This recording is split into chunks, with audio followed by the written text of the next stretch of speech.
السلام عليكم. معاك الأستاذ عبد الرحمن.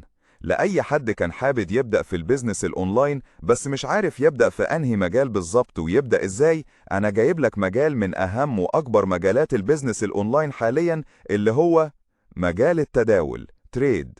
تعال أقول لك ليه تبدأ في مجال زي التداول.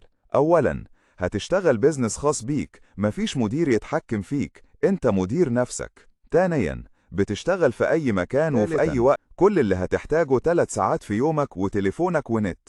رابعا، وهتشتغل مجال يعمل لك دخل دولار.